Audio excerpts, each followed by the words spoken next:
Usa ka motorsiklo ug bus ang nakabangga sa may National Highway sa sitio Masi, Barangay Luya, Medellin, Cebu. Patay ang 31 anyos nga rider nga gila nga si Mark Ariel Baterna, residente sa sitio Paradise, Barangay Poblacion sa lungsod sa Medellin. Samtang gila ang driver sa bus nga si Romel Povadora, 42 anyos nga taga sitio Manggahugan sa Consolacion.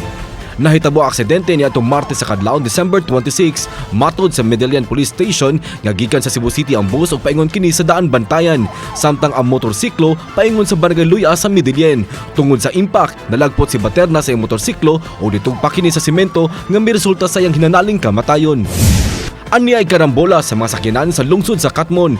Nahitabo ang disgrasya pasado alas 3 kagahapon sa hapon sa Barangay Binongkalan sa maong lungsod. Nalambigit sa disgrasya mga sakyanan nga pick-up, multicab ug usa ka bus. Matod hinuon sa Katmon Police, wala gi ka-report na nasamdan sa maong aksidente.